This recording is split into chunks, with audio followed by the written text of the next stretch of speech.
used to resent dad a little bit because he couldn't make my games. It would just be the same level of critique. He didn't have a father that cared enough to critique him. So to him, his critique to me was how he showed that he cared. Ben Mayfield Smith, an athlete, coach, and the founder of Matter Athletica. He is known for being brutally honest about what it takes to evolve, having rebuilt himself physically and mentally after a car accident wiped out the future he thought he was building. If you're looking for deep insights on mindset mastery and the reality behind high performance, Ben is the real deal.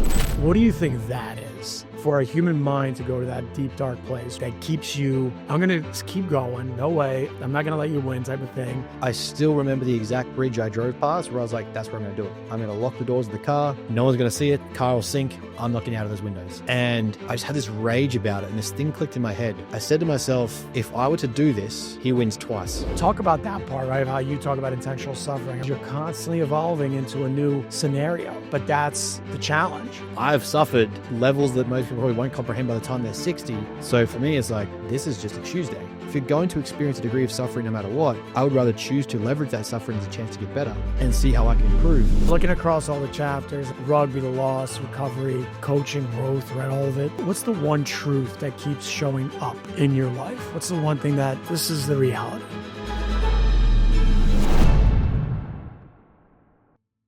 Welcome to the Evolving Athletes podcast, where we go beyond training programs and performance metrics to explore the mindset, identity, and spiritual transformation that high-performance leadership and character demands.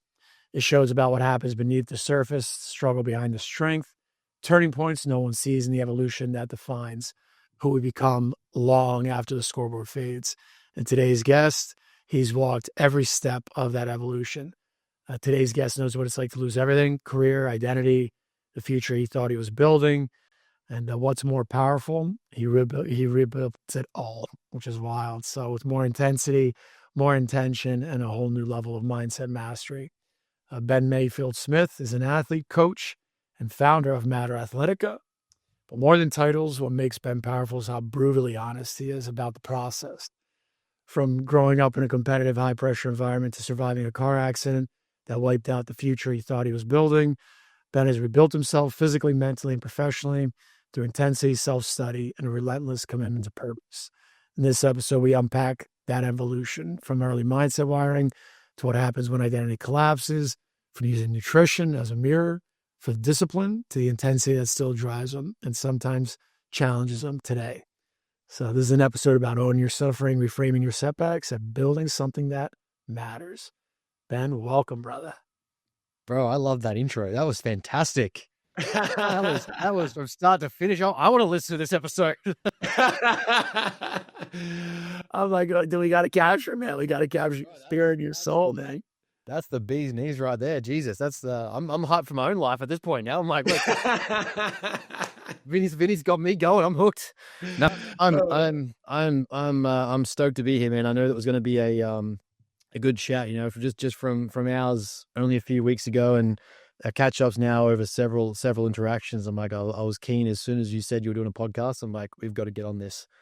I know Cav, we spoke about it. Cav pushed us to do it, but we're like, no, we'll make it happen. We'll make it happen in time, in the right time. But yeah, it's an absolute pleasure to be here, man. I appreciate you having me on, and no doubt between the both of us, we're going to get into some fun stuff. Yeah, it's just an amazing story, and it is cool. What I love about our relationship is how, like, Cav hooked us up, and it's like when two people meet and you're just like, boom, it's just like the sparks and electricity. It's like, oh yeah, two peas in a pod. I think we spoke about it in Vohizel meet. We grabbed a coffee and we're like, the hard part is this niche of study, right? It's so unique that it's hard to find other people that are like, yeah, you see mindset coaches that are passionate about mindset. That's great. But like that neurological underpinning, that psychoneurology, that neuroanatomy, and the overall psychopathology that we have, it's very rare to find in those mindset coaches. So like when you can get to the depths of it, it's so rare to find that it's like, oh, it just reverberates and you're just bouncing off ideas and conversations that start as a half an hour coffee that turn into 2 hours later. Yep. Yep, exactly. But that's what I love. You nailed it. Of like, it is so hard to find because, you know, there's a lot of people that are more in the mode of, I want to study it, I want to understand it, and then share what I've learned, but we're still in it. like the Yeah. beauty of it, right? Like you're still in school, I'm in school. Like it's cool. Like it's like we're still taking care of ourselves, going hard. And that's, what our clients and, players and everyone appreciates about us, right? Is that we're still in it. We didn't stop. So like that's the part I think, like you said, that's so cool. Is like Yeah. we're still going through it and we didn't stop and we'll never stop. It's just how we're built.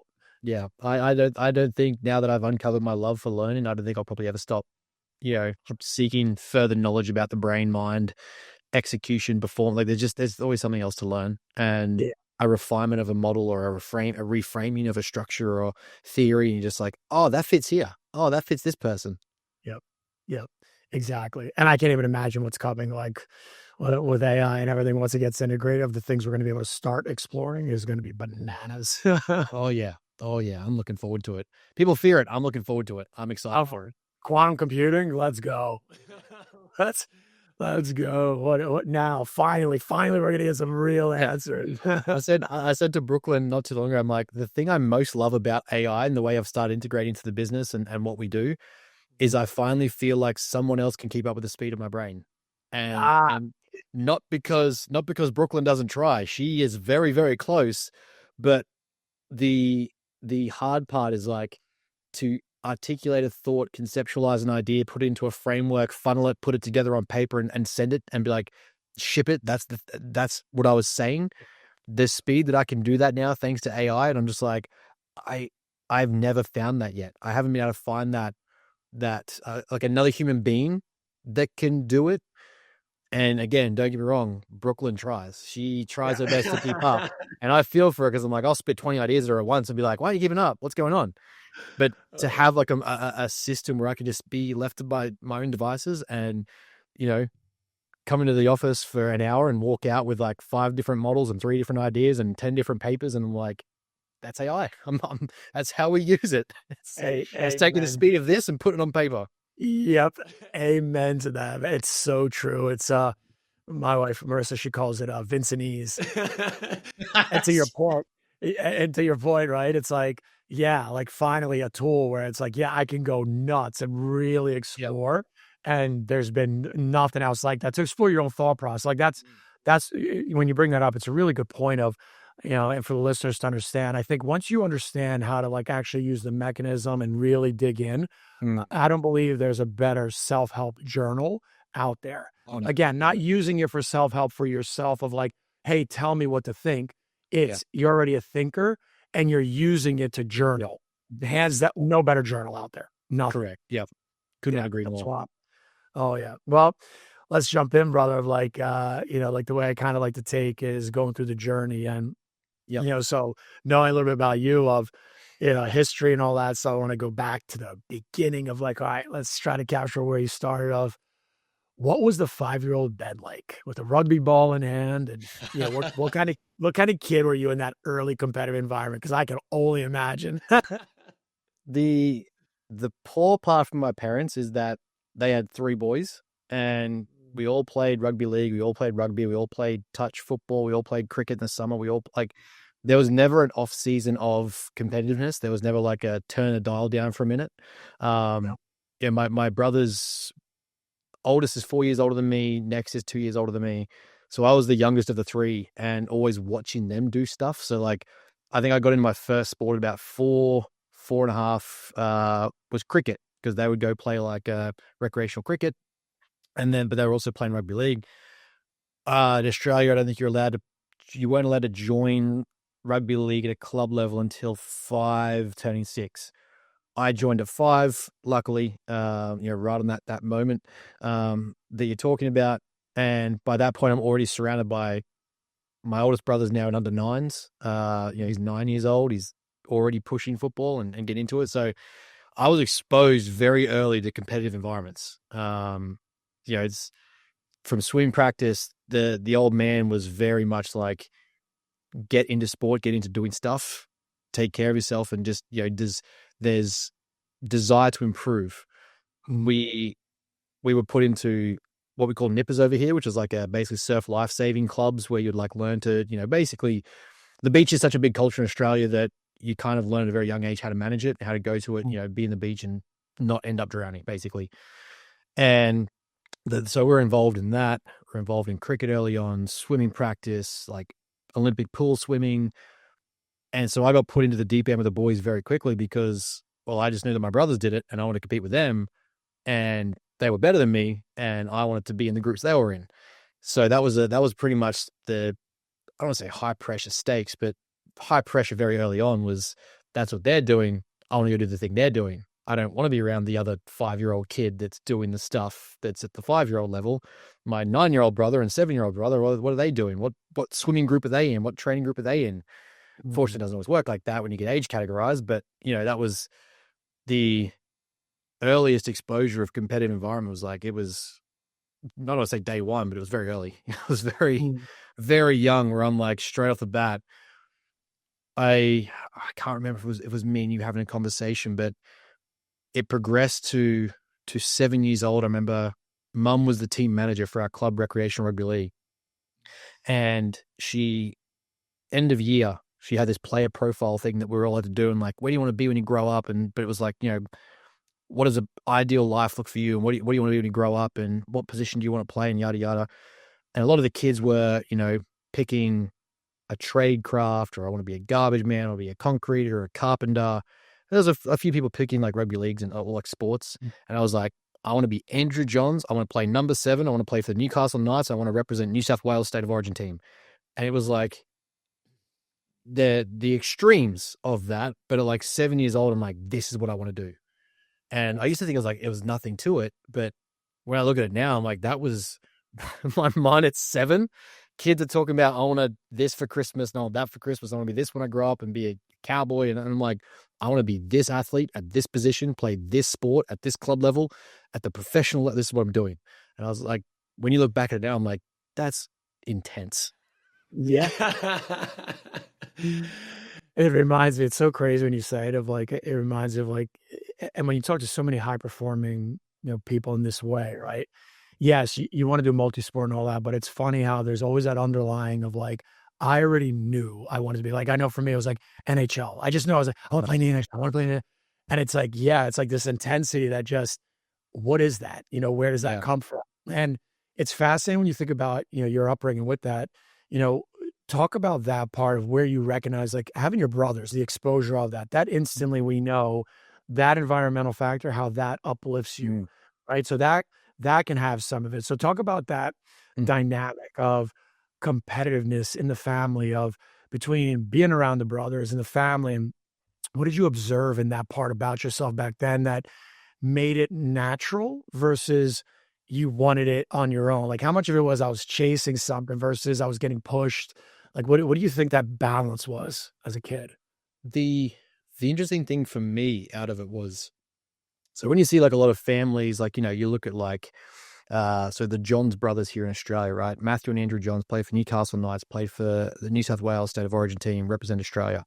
When you read their biographies, it was very much like, we did everything together. We were the bee's knees. We were the team. We were basically they played the quarterback positions for our sport. And when I looked at that, I didn't have that relationship with my brothers.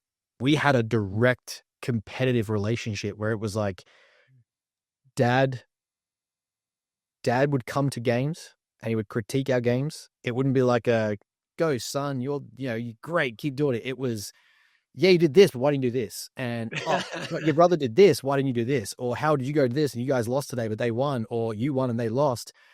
And it was this reinforcing competitive instinct that like good enough wasn't enough. And not in the sense of like, I don't feel like enough as a person, but more so, even on the days where I did well, even on the days where I thought I dominated, there was that slight recognition of like, yeah, you guys won, you scored a try, or you set up a try, you got the points, whatever. But you missed a tackle here, your kick went this way, you threw a bad pass here and you did this. And so to me, it was, my brother's competitive edge. We were directly at each other at all times. Like, there was, whether it be, we had property as kids, parents had like 3 or 4 acres. We would get footballs, cricket bats, we'd get soccer balls. Didn't matter. It was who could kick the furthest, who had a better kicking game, better passing game.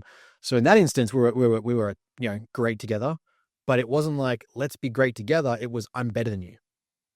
there was a lot of that growing up. The critiquing was great in that area. Oh yeah, the critiquing and the confrontation of competitiveness, which at the time I used to hate. I'm like, oh, really? Like, why don't we have this brotherly bond where we, both want to grow together and all three of us get better together and yada yada, that sort of like camaraderie sense.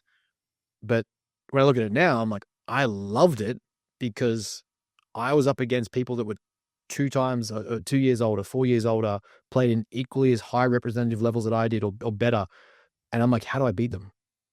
I can't get a better pass, or I can't get a better kick, or I can't kick as far. What do I do? So it was this weird mix of, like you said, the competitive side to it, right? Of the critique from the old man, the competitive instinct against brothers, because that's always going to be a bond that you share, is just being better than each other, especially if you play the same sports, grow up in the same sort of environment, same age bracket. Yeah. But then there was also this intrinsic drive from me, which was, I know that I'm not as good at them. How do I get better? Right. So it's a nice little triad there where it's like father and brothers for sure.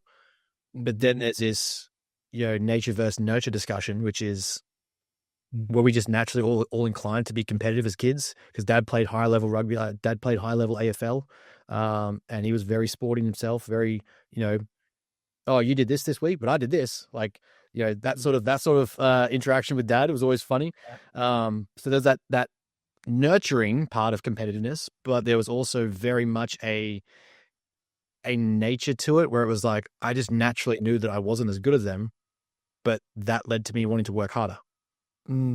Yeah, that's awesome. It's a really fascinating point you bring up about how I felt when I was a kid. I want us to be brothers. I want us to be together. And I think as athletes, we're all going through that of something we think coming up of we want this.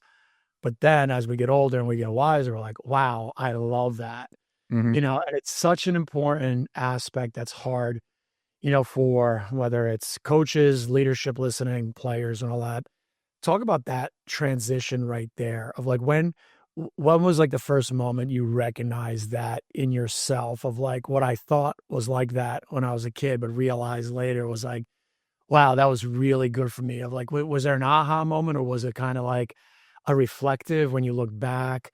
Because what you're trying to solve for and get to, right, is like we tug between these energies in our lives of we think this, right? But then the reality is, wow, that was really good for me. But the struggle is like, it was good, but what you thought it needed to be, and then you realize, wow, no, it was so good. Talk about that little space in there, because I know for you, expertise, like you've got that lens to be able to really explain that. So for me, I think one of the really big aha moments was a moment after dad had passed away. And for listeners, it's not a grieving thing. It's not anything like that. Fully at peace with it happening. I've actually a lot of internal work after the fact that I'm almost grateful for, in a very morbid sort of sense. But I remember sitting there one day, dad used to come to games. We had this joke as brothers that if dad came to a game, it was bad luck because we'd lose. The games he would pick, don't know why, but we'd lose. Then I realized, it was the pressure of him showing up and us not wanting to let him down or like play badly. And then you started to become more and more aware of that pressure to perform and not letting the pressure get to you.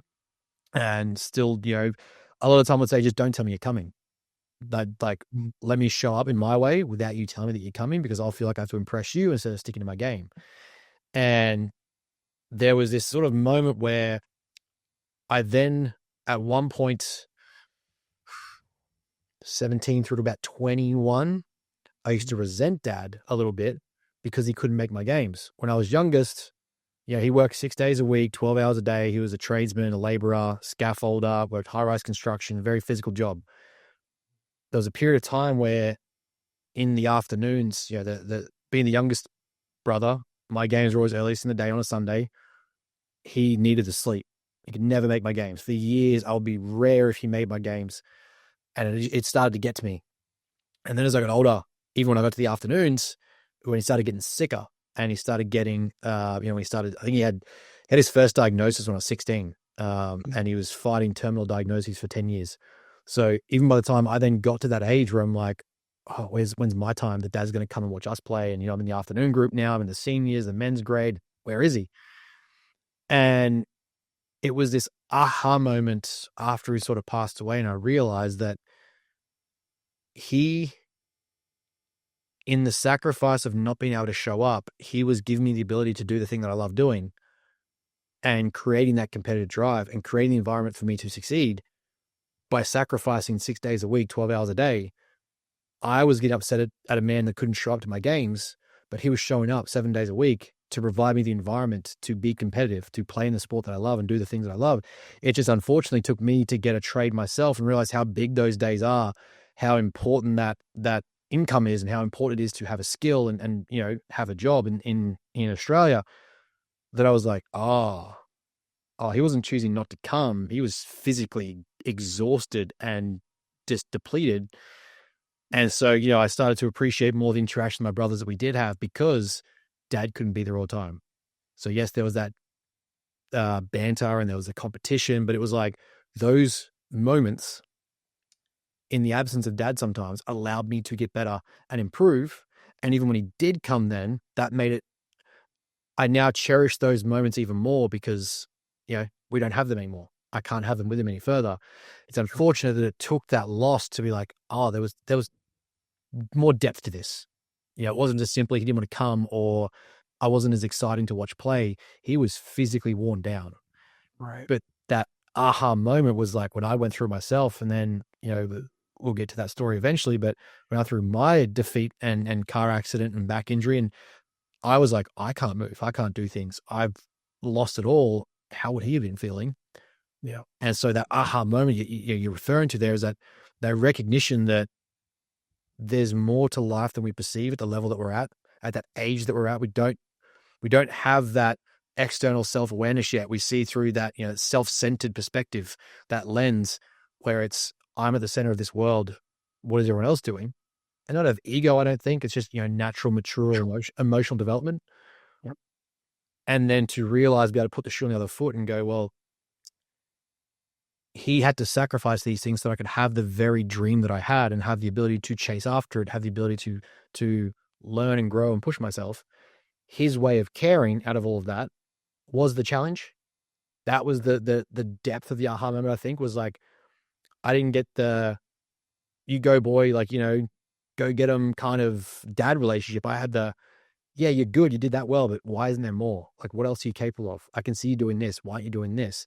The games that he knew that I could play better, it wasn't just a good job, you're great the way you are. It was, I know there's more in the tank. Why aren't you doing it? Right. It was just in that sort of typical millennial dad, and millennial, I guess, you know, that roughneck 80s kind of dad, 90s kind of dad that was, you know, rough and tumble kind of hard knocks about it. But that was his way of caring. That was his way of showing up and being like, you know, I'm not going to pat you on the back for nothing. Right. But when you see it, when you grow up, you're going to realize that those moments where I did challenge you was to push you to be better and see that you can do more. And I think I realized that a lot, you know, a little bit too late, but in his absence, it was definitely one of those like, oh, there was more to this than just simply, oh, Dad only came to a few games. Right. Yeah, no, it's powerful story, man, because it's like, I think a lot of people can relate to that, of like, you know, what the perspective of when you're coming up, what you think it is, and then you get older and you realize like, wow, okay, there's a lot to life that goes on. Yep. And I think that's always the hardest part when you're younger, is to see that, right? I can completely relate it to my dad, same idea, right? Well, you know what the problem is? Everything was the problem.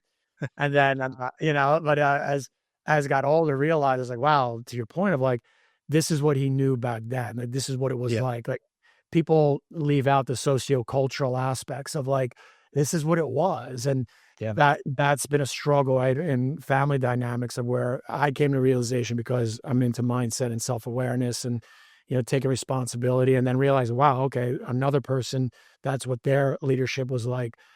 And, you know, can be empathetic to, you know, the conditions of the time.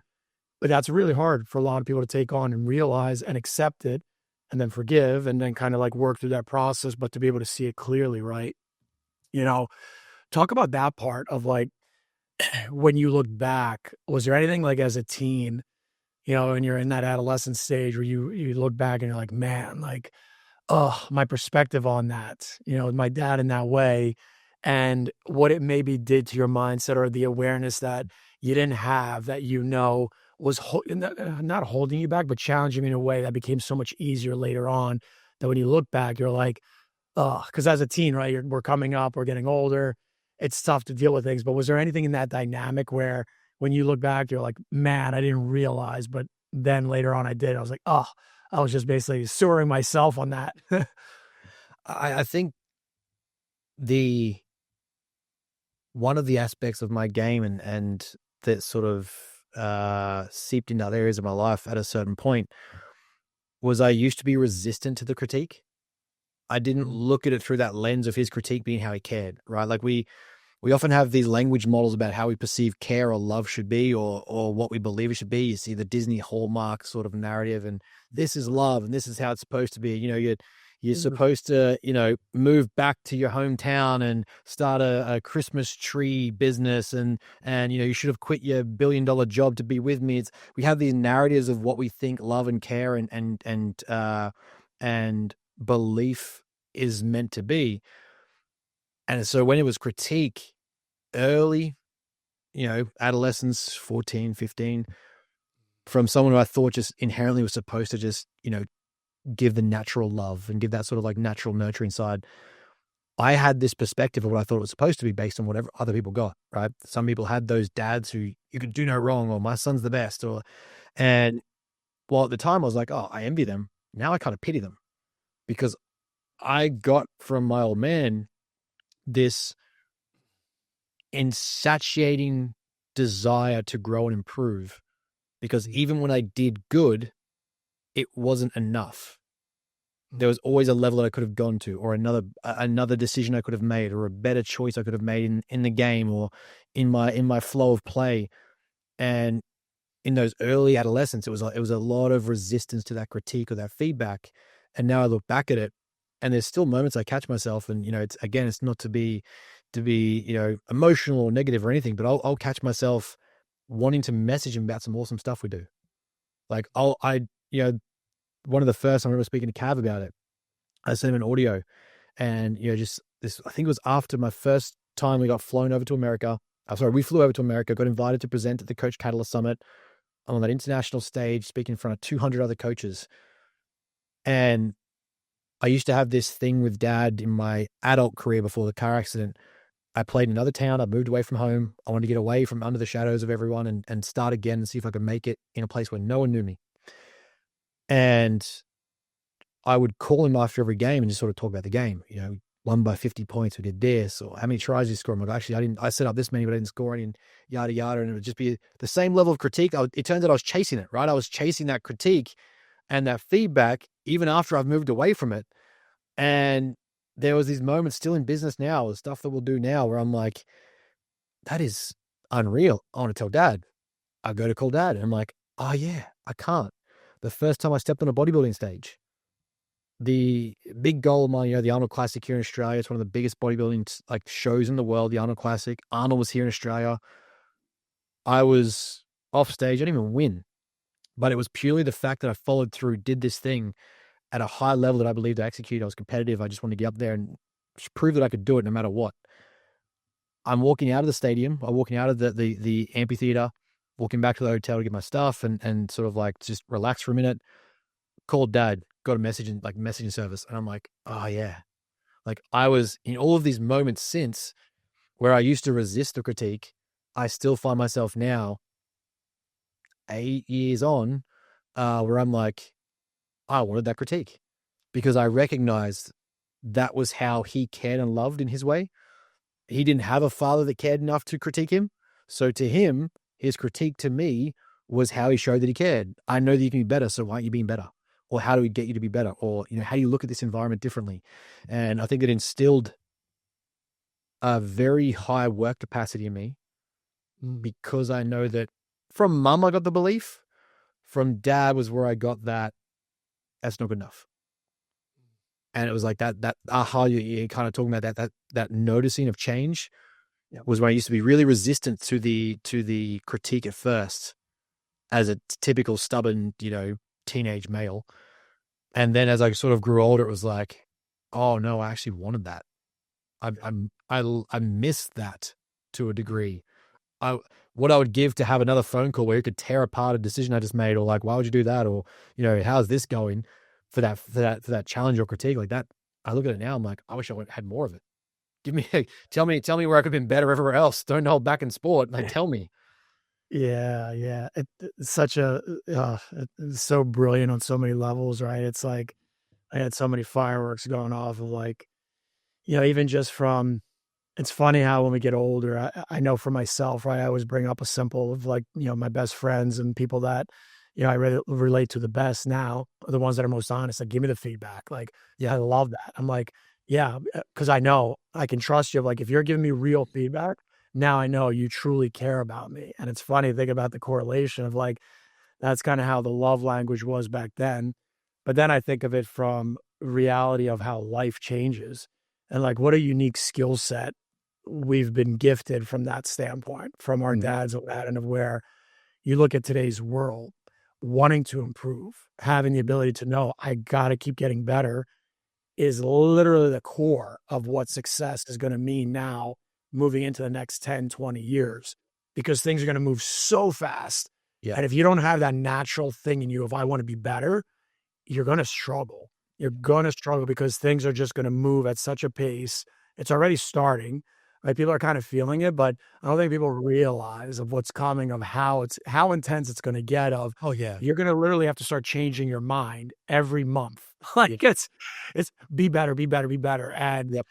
so it's cool to think of it from that context of when you share that, of how what we think when we're younger and all of us guilty in some way. And then when we get older and realize like, wow, you really prepared me. It's a beautiful struggle to have where what we think is one way, but then you recognize like that's not the reality. It's like it's coming from love. It still did its purpose, which is cool. Yeah. And to touch to your point, right, is that it's that recognition of different kinds of language. And, I wouldn't trade for the world now. I have the nurturing side from my mom. She gives that same praise or like reflection now. If I call her up and tell her about the business and what we're doing, like, we're going to America again, third time, all that sort of stuff, cool moments for her. But it was that I wouldn't change any of those interactions with dad because I know now what it instilled in me to be where I am. Yeah. And, it's hard in the moment to say it, right? Like you look back and go, I'm just this tortured, middle-aged adolescent kid whose dad doesn't believe in him and blah, blah, blah. The reality is now I look back at it, those are the installations of the software that led me to believing that there was always room to grow, or that, I was never going to be the best, or I was not naturally gifted the way other people were, but I could work on it. I could be out in the park more. I could be playing with the ball more. I could have it in my hands more often. I could be in this environment a little bit more and seek, to put in perspective, there was my favorite football player of all time released this DVD, released basically a skills book. My Christmas present from dad was he released a football, right? It was a specifically designed football, and it told you where to place your hands and how to kick it to get a certain type of effect from the ball. And then it came with a drills DVD at the time that you plug in, and it'll tell you what to do with it, how to watch. And the amount of times I must have watched that, held that ball a certain way, did it. And I'm like, that was a Christmas present. Yeah. And like, to the average person, like, oh, your dad's saying that you're not good enough and you've got to, work on these things. To me, I'm like, dad knows me. Holy shit. Did he, like, what a present. That was fantastic. Yeah. And I'm like, that's that childhood drive for me where I'm like, once it clicked in my head, I'm like, I was never going to be this genetic, like I'm not built to be Tom Brady, right? I'm not 6 foot such. I don't have this grip span on my wrist, on my hand. I don't have this ability to throw a ball this far. But like hell, if I can't work on the skill sets themselves, I can't put the work in to improve a kicking game or a passing game, or, put the natural skill that I did have was recognizing that I sucked and that I need to get better. And I was reinforced by dad challenging us and challenging me to get better. So that to me is like, that's where it's that reinforcement, that learning of how to click. Well, I know that I wasn't going to be the best in the world. I need to get closer. How do I do that? admit that I sucked, listen to dad tell me that I sucked or I played bad or that I was, not at my best, instead of just getting the pat on the back, heave ho, you're the greatest sort of mentality. And that still resonates in my life now, without question. I would not change it for the world for what we have now. Yeah, that's amazing. That's amazing. Well, and it pivots perfectly into, the next part of your journey of where, when we talk about, you've been open about your car accident, of how that changed everything, right? Physically, emotionally, mentally. What was the cost of that moment as you're telling this and going into it, right? Beyond the injuries of like, you go through that, where did your mind go of like, here, this happened, tell that story. Cause it's like, again, rock bottom kind of feel, and boom, you worked your way out of it. But then you couple that on with what you just shared. It's cool to see like, wow, okay, maybe you were prepared in some way for it too. Yeah. I think the important part to really establish is the age. So I was only 21 when it happened. I was living out of home. I was already playing sports at a decent level in this club. This club that I was playing for, they had a very clique-based sort of like membership. It was who you knew in the town. Everyone grew up in the town. I moved to this rugby league dominant town where no one knew who I was. Tried to find work, and I'm like, I'm going to make this team. That's how I get in. If I can make it here where no one knows me, I've got no playing career here. They have no idea who I am. Brilliant. And so I'm 21, young age. The focus is on that and my trade craft. I started carpentry apprenticeship. Like, that is my two things. I had a relationship at the time, that lasted, I think it was like 20 to 24. So it was a long relationship, especially in my early 20s. And everything about this was, even if deep down I probably knew I wasn't going to go pro, right? I saw the level of the guys who were going pro. I saw the level of where I was nowhere near the size I am now, nowhere near the power that I have now, nowhere near that. But the skill I had and what I could do with the ball and that sort of thing was like, that was my winning piece. And so all this ahead of me is like, this is my life. This is everything that is going to be. I'm going to dominate in this town. I'm going to play this sport. I'm going to be this trade, going to have this sort of usual, white picket fence, Sunday lunch, family gathering sort of lifestyle in the, I don't say cliche context, but in the usual pathway, right? Like the middle class, blue collar worker, play your sport, love your life. That was going to be me. It was mapped out clear as day. And of course, pursuing the idea of making it to the professional level, like that was the dream of like, right, let's do that. And then the car accident happens. And yeah, to a physical degree, it's technically a 7 to 10% impairment of my C spine, my L spine, sorry. So I physically never have more than 90% functionality of my entire spine. It crosses the threshold of like kind of disability, but it's not. It's whatever. But what came with that was, well, I'm never going to be insured to play my sport again. I'll never be covered by insurance or registration to be able to play because I'm a liability. I'm an injury risk waiting to happen. One bad shoulder, I'm a 80 kilo, 5'8" young male that plays against Polynesian Samoans and Polynesian New Zealanders that are 6'2" and 140 kilos. Those two impacting forces don't usually lead to a solid back.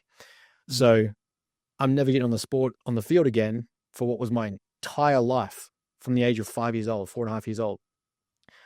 Trade gone. Not insured to be on job sites anymore because I'm now a liability, carrying materials, raw goods, ingredients, concrete mixing, timber frameworks. Can't do it. I can barely move out of bed. I have no physical ability to get up. I just don't have a drive. I have no libido. I have no intimate desires. I have no energy desires. Everything about my relationship at the time basically came to a halt.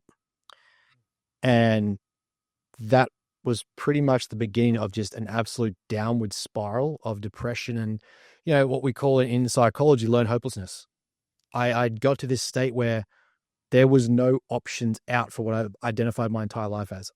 My entire identity was wrapped up in being an athlete, being a tradesman, and the relationship I had and the people in that environment that I was with, the players, everything about that town was like, if you were in the team, you were friends with the players, you were friends with the coaches, you hung out with the girlfriends, you hung out with the boyfriends, you hung out with basically just, that was the entire town's actions. And all of that was taken away. it got to a point where like the level of depression it was heavy. I still remember the exact bridge I drove past where I was like, that's where I'm going to do it. And I'm going to drive off the river edge. I'm going to lock the doors of the car. It's deep enough. It's murky water. The Brisbane River is gross. It's heavy. It's dark. It's very, like, it's just not good. So no one's going to see it. Car will sink. I'm not getting out of those windows. I had it mapped out in my head. That's where I'm going. And the powerful part that I think I'm most grateful for is I then looked at it. And I don't remember why I thought it, but it was this rage and frustration I had at the guy that hit me because he ran a red light, speeding, moving fast in this car.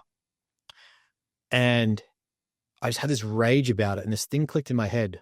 And I said to myself, if I were to do this, he wins twice. Now, in a normal person's head, we're not talking about car accidents, suicide, and depressions as wins and losses, right? That's not how you discuss in that context. But for me, I'd already rationalized in my head that he's already got the W that day. He got the win because I lost my job, my car, my relationship, my back is destroyed. Everything about me as a man is gone. And you grew up in a blue collar family. Those 4 things are basically, that's defining you as a man almost. Like they're your things. And I'm like, I've lost that. Like I've already lost. He's got the W for the day. If I then go out again and I go through with this, he's not even thinking about me anymore. His life, he's moved on with his life. There was no court case for him. I didn't sue him directly. I sued the third party insurer of his car. So he didn't even get in trouble for it. Really got a fine.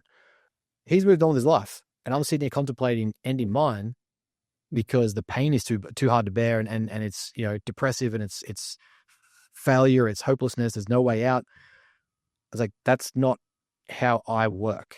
And I said to myself, if I go now, that's another W for him. Don't know what 21-year-old, I would have been 22 at that time sort of thing. I don't know what 22-year-old thinks that way. But where I tie it back to was high school. I was what I believe to be now is undiagnosed developmental issues that everyone's more than happy to joke about. Like you'll ask Cav and he'll tell you 100% that I've definitely got these undiagnosed things. And I didn't know how to fit in. I was very socially awkward. I masked a lot of myself to fit in these environments and be who I thought that environment needed me to be, or like to not get picked on or not cop shit, or be a part of the boys club and the bros and play football. But I still went through this very heavy bout of like bullying, depression. And I guess probably what drove me to also, physical development, bodybuilding.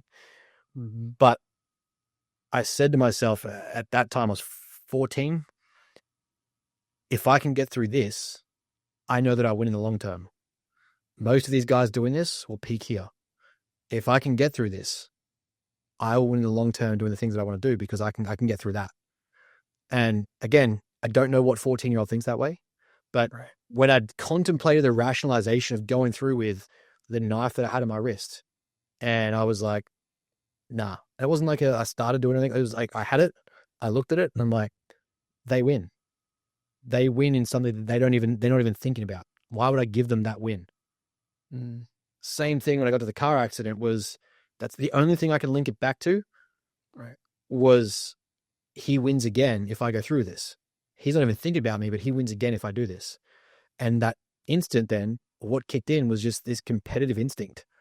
I was like, the only thing I knew that I still had going for me was that I was driven to be competitive.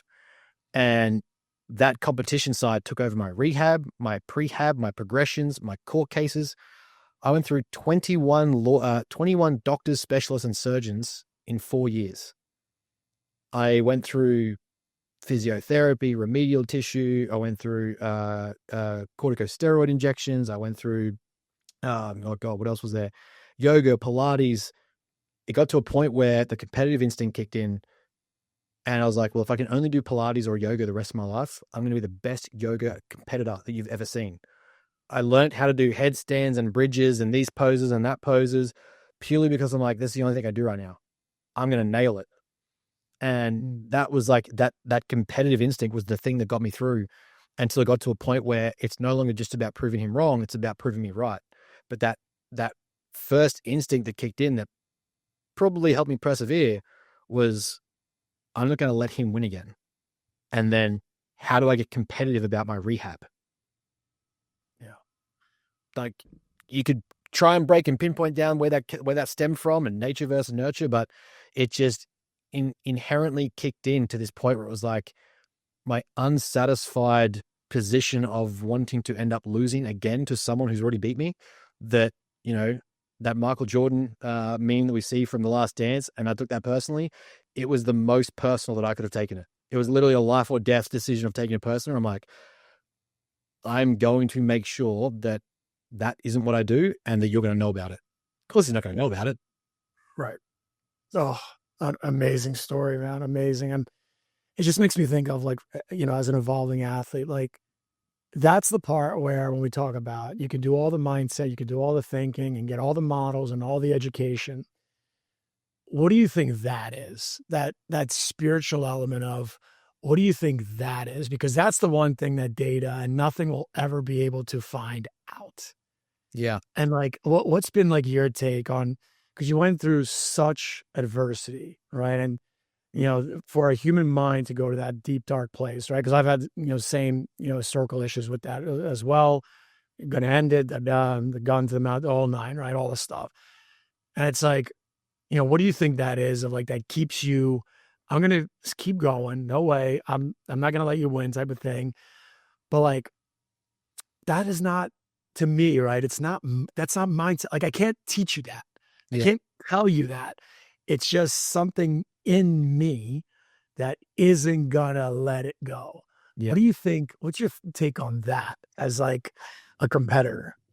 When we spoke about ChatGPT and using it as like a self-journaling, I've had this exact conversation in trying to figure out these decisions. Were they nature versus nurture? Were they, all these things? And I look back, and The Rock has this, famous quote where he talks about $7 production or $7 production, whatever it's called.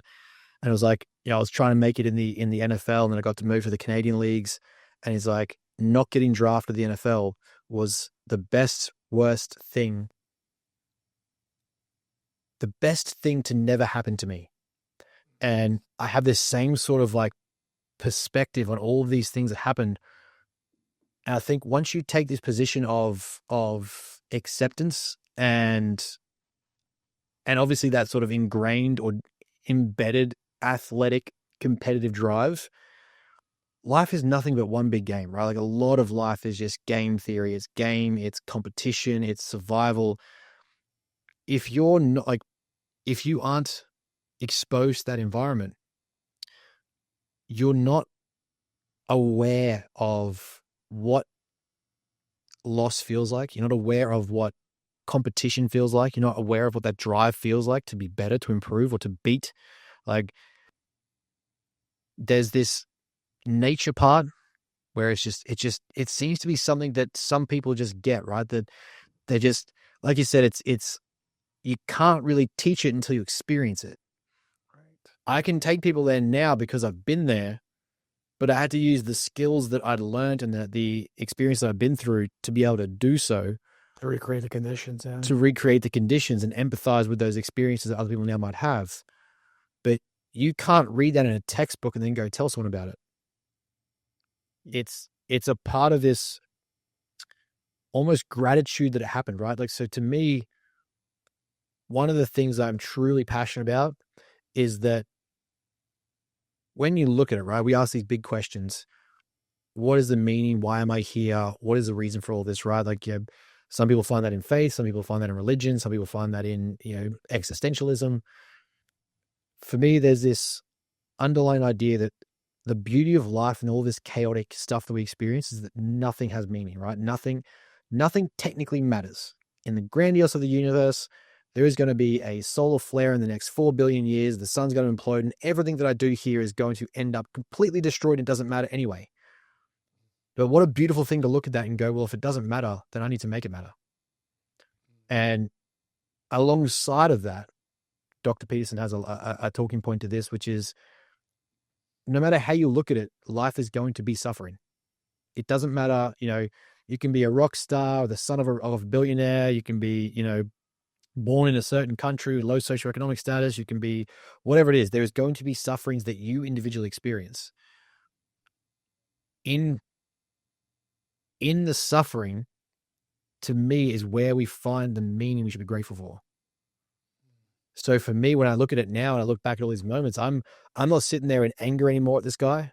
I'm sitting there in gratitude that it happened, because I might not be in the position. Like I mapped it out, one day I'm like, let's look at these decisions, these cascading, pivot points from the central timeline, if you want to call it that, for my Marvel fans out there.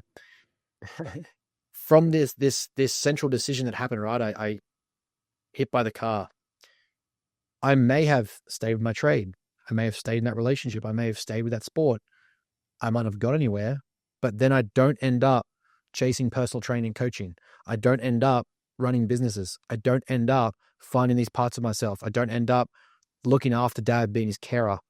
I don't end up competing in bodybuilding, which then leads to me developing these tools and strategies and abilities and conceptualizations that leads me to coaching again. And I come back to coaching with a different lens, seeing what it has to offer. I don't end up in the relationship I am now. I'm engaged to this amazing woman that helps me run the business that we built out, that has us flying across the world. So, to me, it's like to the point is, in those struggles, if you can find gratitude and you can find that competitive edge, it just takes life to a whole new meaning, and you can take it to a new level because you look at it as a competitive challenge. I'm going to suffer regardless. I just get to choose how I'm suffering, or I react passively to suffering. Yeah. I've suffered levels that most people probably won't comprehend by the time they're 60, by the time I was 25. So for me, it's like, this is just a Tuesday. What else can life possibly throw at me now that I won't overcome? So, when I get to go through that, I'm like, that's just another test. There's another chance for me to get better. Another chance for me to improve myself. Another skill to learn. To your original question, where does that come from?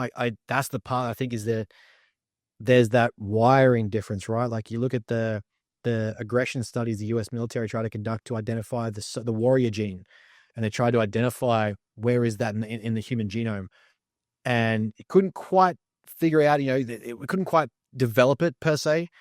It just seems to be something that some people are wired towards. And is that mixture of like, you have the right genetic wiring with the right environmental exposures and the right contextual reinforcements. And it's this beautifully crafted suffering experiment that we get to have that then not everyone gets through, but it allows it gives you the equation to challenge yourself to potentially get the outcome. Some people won't last it. Some people seem to. How do you teach that until you've been through it? Like, how do you put that into a textbook? That's so many good places, man. So much beauty wrapped in that, right? Of like, when I think about, you nailed it, right? It's funny. I give the story all the time of myself of like, what I went through with hockey, the suffering I went through with hockey, everything else, piece of cake, right? Like when I think about the overall complexities of what I went through with the game. But to your point, right? Like what I love about what you just said there, the science of gratitude is now catching up and realizing, you can use this tool to help you deal with what? The suffering. But the suffering is the spiritual elements, right? Buddhism talks about, like, we know, like, suffering is such a spiritual part of meaning and understanding, whereas science, right, is more about based on evidence and theory and all that. So it's a fascinating alignment. We talk about that idea of where science is catching up with the spiritual elements and what you're saying but fundamentally, it always comes back to the experience. Like, it's just what you're built, like, and the conditions of where you kind of naturally gravitate towards is just based off your spirit. And life will just put you in these spots, and that's where it gets interesting to me. I know my interpretation of, God and spirituality is like, what is that? Or how do you explain that? Why are we here right now? Like in this moment, what's the driving force? Like we think it's like choice. It's like, I'm choosing.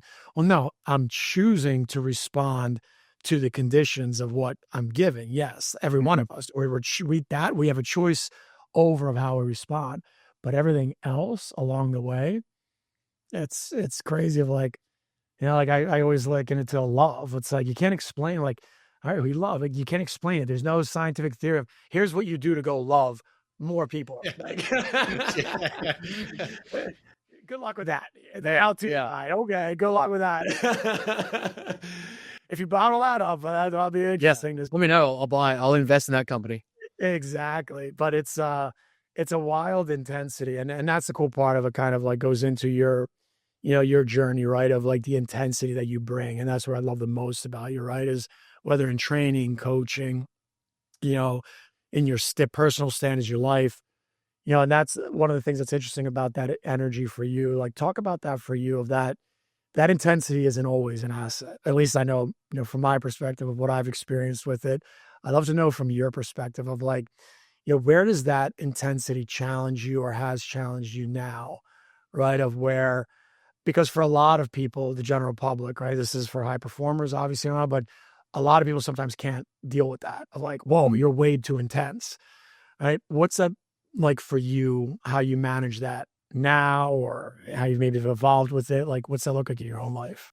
The first real, I think something that was always present. I was always very intense about what I did. I didn't just play to have fun. I didn't just, get a job to have a job's sake. I even said this to Brooklyn one day. I was like, even if I didn't have that car accident, I stick with carpentry and that's where I end up.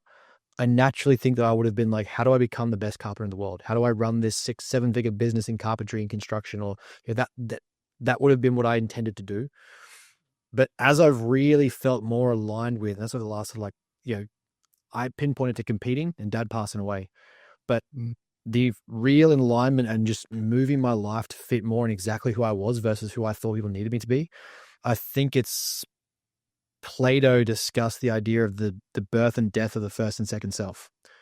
And the first self is the person that is socially constructed, what we're perceived to what we're supposed to be and who we're supposed to be based on culture, socioeconomic factors, psychological factors, environment, upbringing, genetics. And the second person is who we become once we let all that go. And that's who we're actually supposed to be. The mask fades and that's who we become. And I remember reading something about that one day and that really clicks. I'm like, that's where I'm heading with this. And the initial exposure to it, I lost a lot of friendship circles. I never found my circle. And I realize now, because of how much I didn't align with the collective thought process, or like, I didn't fit in entirely. I was kind of fitting in, but I didn't fit in. And a lot of that was that intensity, I think, where, I didn't just do things for fun. I didn't just do things to relax and be one of the boys. And that's why I played football or did it. It never really was that way. I'm not saying I was the best at it, but that wasn't why I did it. And fast forward to competing and over the last sort of like decade, really shifting life to be that way where we are now. The social exclusion, the isolation, the period I call in self-development, the boring middle, the isolating middle, which is where I think most people break. The more you start to recognize you're not where you want to be or who you actually want to become, and you're not around the people you need to be around, you obviously start shifting your life to make that happen. But there's this middle where you don't know the people you need to know, but you're not in the right areas around the people you're currently around. And you end up in this almost ostracized isolation point where you're changing too much for the people you used to be around. You're changing too much for the people you used to know. You're changing for the environments you used to be in. And I just sort of say to that intensity, the more I align with that, the more I embraced it, to the point now it's one of our 3 values of the company. It's intensity, intention of effort. To me, it's everything. And that led to a lot of people backing off, a lot of people stepping away, a lot of relationships, friendships, social circles. Like I think there's one person I still speak to, my high school cohort, best mate, 20 years, godfather of his kids. He gets it. He gets me. Like, he knows when Uncle Ben's coming over, he's bringing gifts, presents, birthdays, Christmas, he's making up for all of it. But you might not see him for 6 months because bodybuilding, preps, clients, business, travel, America, study, all these things. But we don't define the relationship by how many times we see each other. Most of the people that we were around, most people that I knew, gone. And I think for a lot of people, that's a window where it breaks them. It's a window where it's like, it's easy to return back to what you used to know because that's comfortable. And that's still a promise. There's a certainty there that I can still at least have that. But when you take on that challenge, you take on that intensity and you live by it, there's no guarantee on the other side that it becomes anything. And that part is, I think, what defined the guarantee, not the guarantee, but the belief that I was going to do something, that we really had to do this, was because that intensity. I was weekends, months at a time. I used to run some nutrition, supplementation stores, businesses. There would be months at a time where if it wasn't customers at the store, I didn't speak to people because it was weekends at home studying. I structured my shifts so that I could have weekends. I could have weekend shifts, and my days off would be during the week, so I could go to uni and do my subjects. I would leave there. I wouldn't talk to friends. I'd set a challenge with myself in my competitive edges where it sort of kicked in. I wasn't a good student in high school. The subject that I loved, this is where I think my autism really started to shine. I denied its existence. The subjects that I loved, A pluses. Obscure knowledge and interest in these topics. General education, couldn't care. If it didn't relate to something I was passionate about, I didn't know how to talk about it.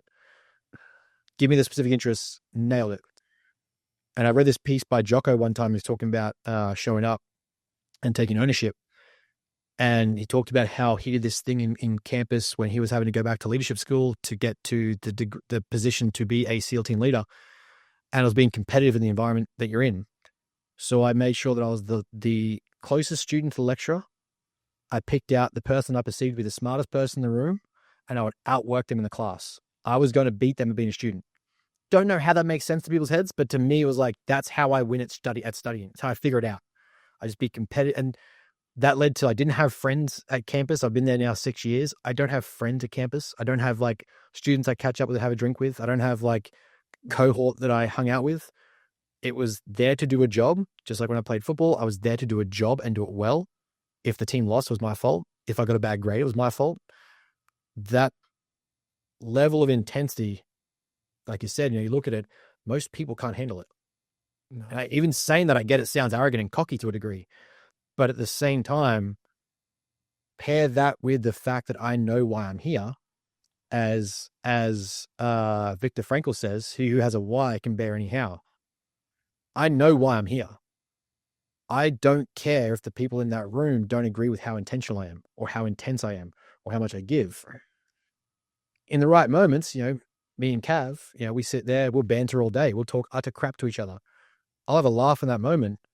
But when it's time to click on, Cav's like, hey, you're presenting in front of a room of 200 people. Right. It's this. It's back at playing games. It's competitive. I'm going to be the best speaker here. That's what I have to do.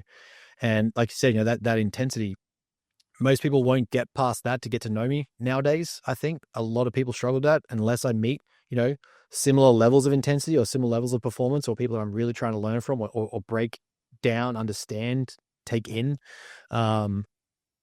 Usually they're people that I see as mentors anyway. They're ahead of me and want to see me come up with them. So it's like they get it. But the average sort of, I guess, relationship I struggle to make now, because if you tell me a dream or a goal or an ambition, it's either the best thing you've ever done or the worst thing you've ever done, because I'm going to hold you to a standard that you've now allocated to that goal. And if you don't live up to that, I'm going to ride you until you break. And either you're going to get it or you're going to hate me. Yep. And as a coach, I'm like, as a leader, I'm like, I can't think of any other way to be. It doesn't make sense in my head to be incoherent and incongruent with what you say you want and telling me, laying out the plan, telling me how bad you want it. Like, as a coach, I will end up wanting it more than you will. That's just, it's the curse of what I get to experience as a coach, is that you've told me this is your dream. It's now my dream for you. And I'm going to do everything in my power to make that happen at the cost of me somehow, if I have to make sure that it gets done. And that's going to lead to a level of accountability that you've probably never seen before. Yeah. But that's what you're signing up for. So that to your question, right? That's where that intensity has taken us. It's taken us around the world. It's taken us to conversations with you. It's taken us to conversation with Cav. It's put me in the room with multi-million-dollar athletes, for my absolute gratitude and fortune that, we're lucky to do that. But it's also cost me, like I said, I can count in one hand the detailed friends that the deep friendships that I still have from before I really started leaning into it. Yeah. That's amazing. That's amazing. No, you nailed it, buddy. It's, It's funny. It reminds me of, I made the same intention about 4 years ago now of like, there's just a certain kind of player, right? Athlete, person that I know, if we're going to work together, Mm-hmm. there's just no way. I'm not here to babysit you, right? Like I'll tell people, hey, I'm not some kind of miracle worker. If you want it, if you want to go down a rabbit hole, I'm in. I'm going to hold you accountable to it because we're going to live it together. But if you're going to take me off that path to uplift you to do something that you naturally don't want to do, Mm-hmm. I can't. I can't. It's Yeah. not in. That's not what I do. But I got other people. Hey, there's other people coming up that want to work through stuff like that. Eventually, do they evolve right in their own process? But, I think that's what's so unique about, from a mindset perspective, right? Is that, one of the things I love about that you talk about is the intentional suffering. Mm-hmm. And I think building from a human spirit standpoint and from a mindset perspective is the fact that, like we talked about earlier, is you're intentionally looking for those conditions, Mm-hmm. but the outcome of where it's going, right? Where the difference is other people will go through it and feel like, oh, woe is me, and the helplessness and all that stuff, versus, well, I'm going to go do this on Mm-hmm. purpose, right? Like we've talked about this before, right? Of like, why cold tub, right? The benefits, whatever, but like for me, it's the mindset part of like going and knowing did it, right? The heat, the working out, whatever you do, it's like I'm intentionally going to put myself through this process Yes. because I know on the back end I'm doing it on purpose right now, but I know when I get through it, yeah, I did it. It's this thing that it's reinforcing the wheel. And so talk about that part, right? Of how you talk about intentional suffering. I love that. And explain the philosophy and, how it shows up daily, as part of your process. So for me, like you sort of said, right, I identified passive versus assertive living as almost like this criteria for people. And not successful people or anything like that, but just simply like when you start profiling people, you work on people, you start to see it. And there are people that live a very passive suffering level of existence. And like we sort of already said, there's life is going to be suffering. There is no two ways about it. There's no, even if we look at the beginning and the end point, right? If you go through life perfectly well and nothing else, nothing goes wrong, which I would call suffering in the first place. But if you have this very safe, protected life, your parents are still going to die. You're still going to die. So the only guaranteed thing is that there is going to be some form of suffering. The thing that I have found lead to greater development in a lot of people, including myself, and very high level successful people, is the selective or deliberate suffering that they choose to go through. When the suffering is determined on your behalf or on your terms, you're able to seek out the high pressure challenge environments. And it's like this trade-off. We get to pick our poison, right? You can suffer unintentionally, you can suffer passively, you can suffer through the banes of existence and life is out to get you and react accordingly. Or you can choose to suffer it intentionally and see how it can make you a better person. How can I learn from this in a way that is a chance to grow and improve and get better? And one of the ways that I find that most evident is through high yield, high pursuit physical development. If you can take yourself through something physically demanding, exerting, intense, then whatever life has to offer, throw at you after the fact, you've already developed a baseline skill of tolerance to be able to get through it. And at the worst case scenario, you've developed what I would almost refer to as cognitive hypertrophy, the mental ability to adapt to the load that you are working through and develop this tolerance and ability to handle it, not just passively get through it, but to intentionally use it in a way where it makes you better, right? Like if we go under the weights, if we go under the load, it's going to, if I train intentionally, if I get underweight deliberately in structured rep schemes and structured systems, the greater exposure to that load in the same conditions and context progressed over a period of time is going to lead to an increase in muscle cell hypertrophy. I'm putting myself under deliberate increase in load and stress in that environment to force growth with the right calories and macro and nutrients to force that recoverability in that process. Cognitively, it's the same thing for life. And once that clicked in my head, it completely shifted how I view coaching. I am not a bodybuilding coach. I'm a high performance coach that looks at the lens of psychological manifestation through the vehicle of physical development. I get people to this level of growth and direction in life. And one of the ways that I kind of do it is I'll sit down with people and say, if you have nothing else going on, nothing else is working for you, you have no clear indication where you want to be, the best course of action for inaction is to take a step. Just move in a direction. And what better direction does everyone stand to gain by than physical development? You don't have to be the world's best bodybuilder or the world's best powerlifter or the world's best NFL player. But the way I look at it is, let's take from those people who were, see what we can do. Let's push you to that degree, and you'll find out if you like it. You'll find out if it gives you a meaning. You'll find out if it gives you purpose. But at least in and amongst that, you've deliberately suffered something that is hard and proven to yourself that you can do it. What is confidence but repetition of proof that you can do something difficult and come out the other side? Usually in a proficient manner where you've gotten better from it, right? I might not have ever made $1 million deal, but I've now done very high level deals or done very high level contracts, or I've grown a 6-figure business. So if I ever get into that position where it's like, I've got to make a 7-figure business decision. Well, what was the difference when I made the 6-figure business decision or the 5-figure business? And so you're building confidence under repetition, under load. You don't get that from playing safe and avoiding suffering. You don't get that from hiding away in the closet and just hoping that the big bad world doesn't get you. If you're going to experience a degree of suffering no matter what, I would rather choose to leverage that suffering as a chance to get better and see how I can improve, and then come out on the other side of that to take on the next thing. As that sort of, there's that phrase, no man ever walks in the same river twice, because he's not the same man, it's not the same river. I am never going to walk into the same struggle because I've already figured out how to deal with that struggle. So now the next struggle that I go to, though it might be a river of struggling, I'm going to walk into that with more skills, more abilities, more proof, more confidence, and know that I can get through it because I've done it before, just not to maybe at the same level. That is why we scale the difficulty, right? We scale that. It's how we do coaching. I scale your exposure to difficulty. If we're doing a bodybuilding prep, I'm going to have you suffer early so that you see what it's like, you know what it's going to be about, you know how to experience it, and then we're going to escalate the intensity. So the deficit might be this much, then it might be this much, then it might be this much. Because when you get to a bodybuilding prep and you get to be in stage level condition and lean, everything hurts and everything sucks.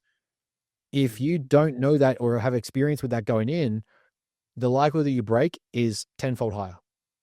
If you have that exposure and confidence under load, psychological load previously, I know what this is like. I know how to diet. I know how to be hungry. I know how to experience acceptance and mindfulness. I know how to deal with frustration and high emotional volatility because I don't have a lot of food. Oh, this is easy. This is just a Tuesday. Like to put it into perspective, the thing that I really, really love is that my suffering we spoke about previously, with dad passing away and suicidality and depression, I recognize that there was a lot of suffering people to achieve high level things. And I went through a high degree of grief, suffering, and loss to get to the level of perspective I have. My ambition is, how do I take that outcome of mindset for people to not have to go through that level of suffering? How can I give them the tools and environments and create the context where that level of mental growth can happen without needing to go through death, grief, and loss? That's how much I believe intentional, deliberately constructed suffering can help grow mentally and produce a winning mindset in any aspect of life. It doesn't matter if you're a businessman, a CEO, an executive, an athlete, a general, a wife, husband, it doesn't matter. We're all performing something at some point, and we're all going to have to go through a degree of suffering. I would much rather be intentional and selective than be reactive and passive. Absolutely love that. Right. It's the consciousness, right? It's knowing that if I'm conscious of what's happening and I'm prepared for it, it's a lot easier to deal with because I expected it to happen. And when you, as a coach and as a leader, when you create safe conditions for people to know, I'm going to push you there because we're going to do that on purpose. It's very different than life hitting you in the head from angles where I didn't expect that to happen. But when you expected it to happen, like I see it all the time from a mindset perspective, right? When we're dealing with our players, of like teaching them the idea of expectation of like, well, wait a second, you knew going in, you knew what your coach was like, you knew what this person was going to be like.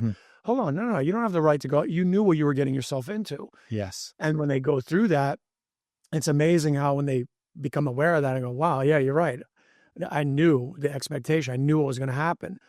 How much easier it was to deal with the adversity, with the challenges, because you already prepared for it. You knew.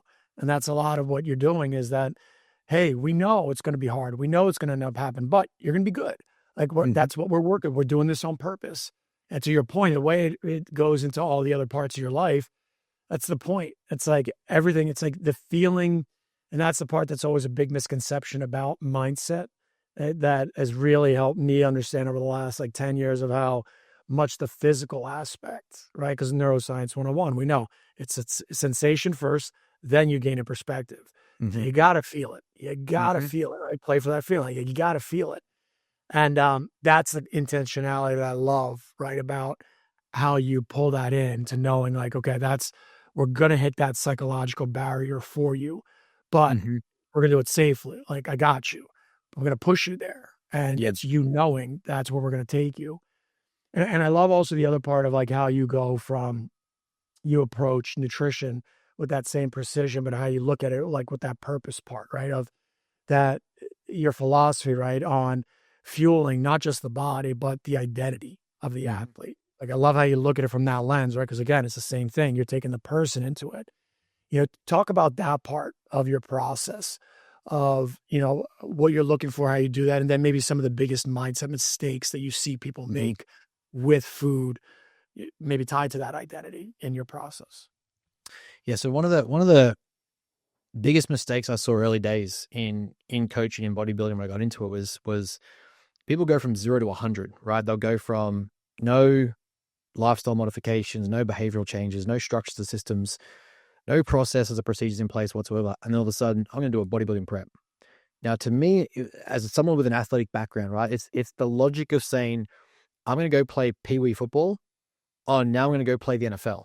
Or I'm going to play a rec league and I'm going to throw the gridiron. I'm going to throw the pigskin and I'll do that on the park on a Saturday for some fun.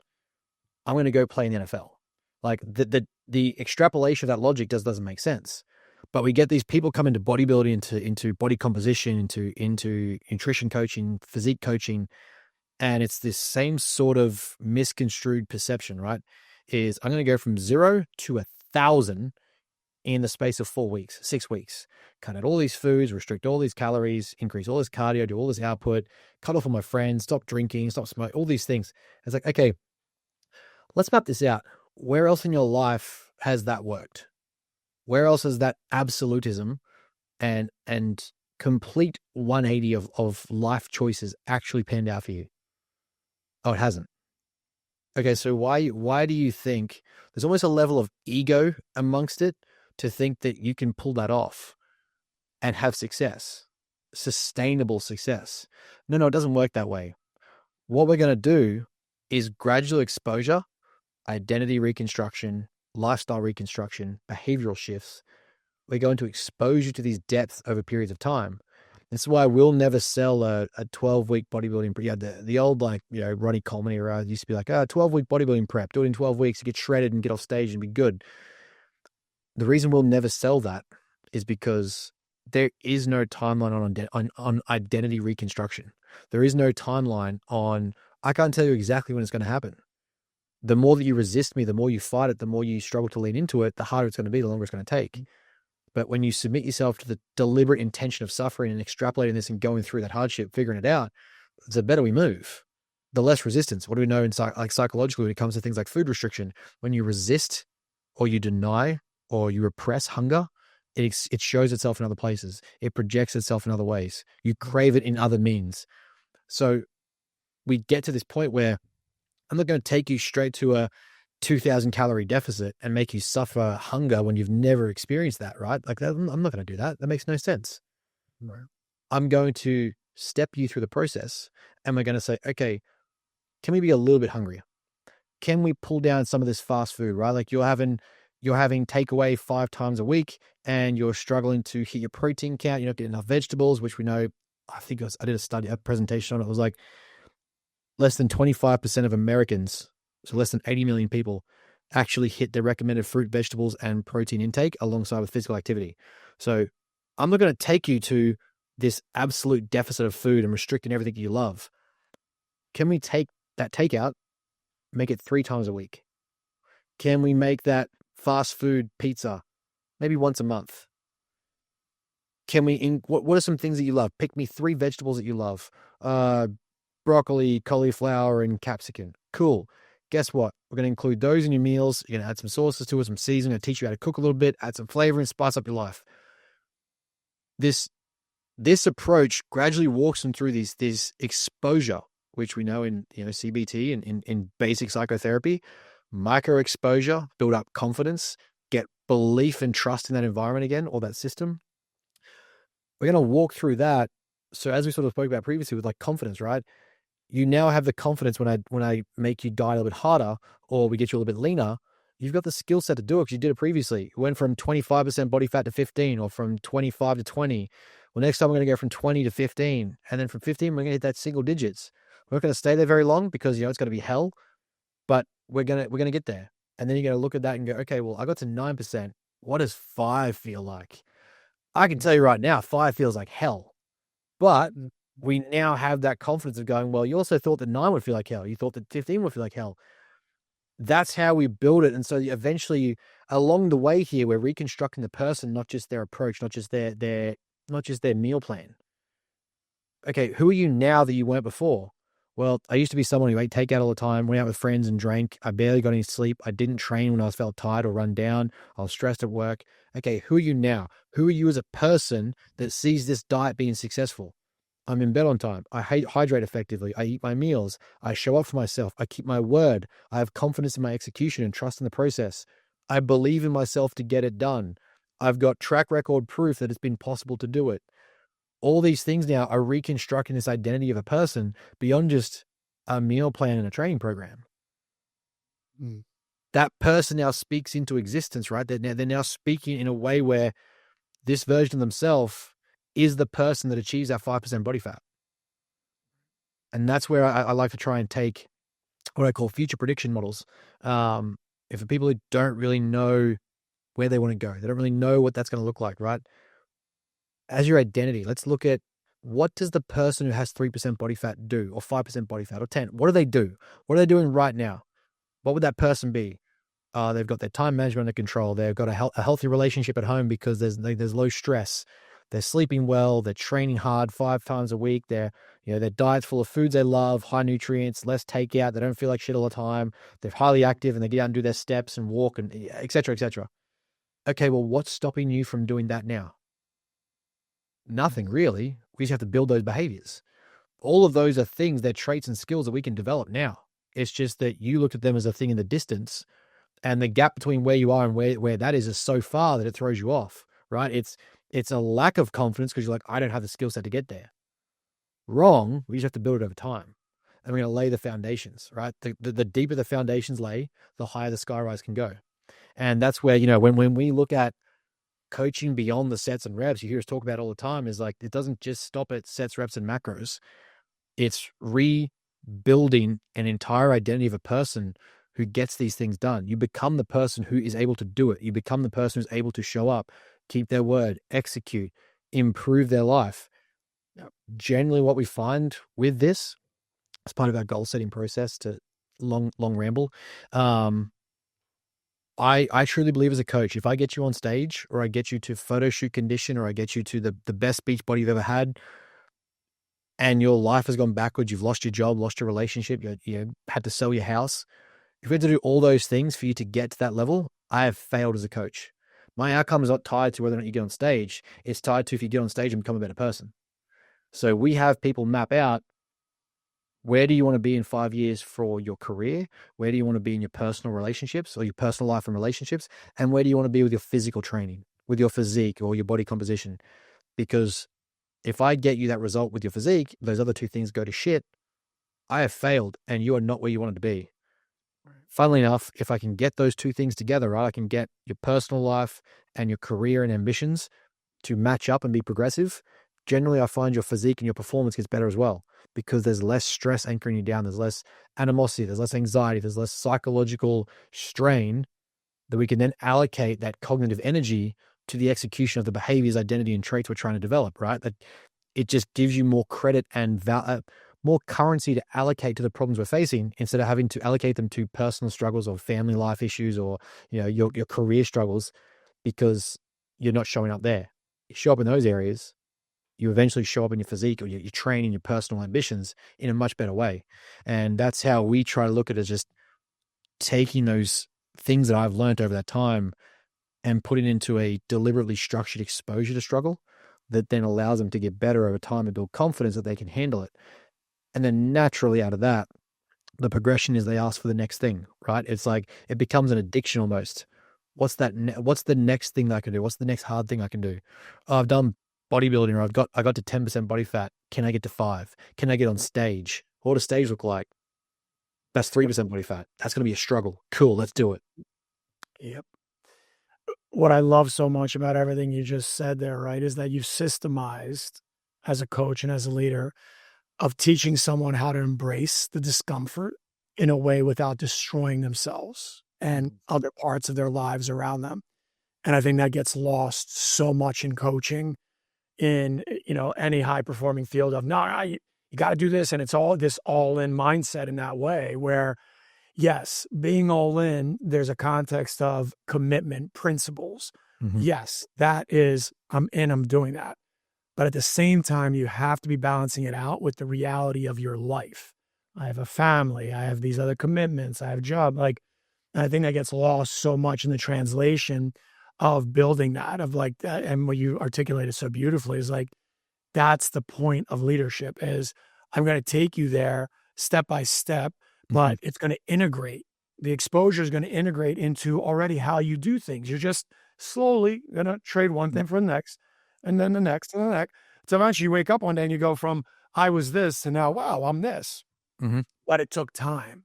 Yeah. Right. It's not we're going to show you that you can handle it. You can build up, right. And not do it all at once, which I think gets lost so much in the process, to your point of, yeah, like I've just completely the whole, 12-week programs. That's not how this works, because you're constantly evolving into a new scenario, right? You're constantly going into a new field, particularly when we're dealing with a player that might be 18, at 18 years old, they're in juniors, and then they're in college at 21, and then they're a pro at 23. Like, these are all different stages of quote unquote suffering and understanding that you're going to go through. But that's the challenge, is can you help them align and realize like, okay, yeah, conditions have shifted, but you're still the same person committed to the same things. So now it's just, how do I adapt to these new conditions? But being able to see that, you've already done it before. So now it's just, these are these conditions now. Yep. So it's fascinating how, you take on that journey. I absolutely love it. It's been awesome, man. We've gone through so much, right? Looking across. Every time we could talk, we could add another hour to this. Easily, man, easily. It's, looking across all the chapters. I mean, it's amazing life, right? Like they talk about rugby, the loss, recovery, coaching, growth, right? All of it. What's interesting to me is what's the one truth that keeps showing up in your life? What's the one thing that so far that you've noticed is like, yeah, this is the reality? If I take ownership of everything that goes on and I can control the effort that I give back, then there is a direct proportional return on that investment of me getting better. Doesn't matter what's happened, where it's happened, what's gone on. Anytime that I accept the fact that I'm not where I want to be because of what I've done, I then look at that and go, well, how do I change that effort? How do I reinvest that? Or how do I invest it better? Or how do I put in more? Then it's unequivocally to me proven time after time that I just get better. And that to me is like, I don't know how else to frame it other than in that context, because I think that's why I love bodybuilding so much, is it's purely a time game that I have to own every aspect of it. The more that I've owned it, the more I've leaned into it, the better my physique has gotten, the more I've improved.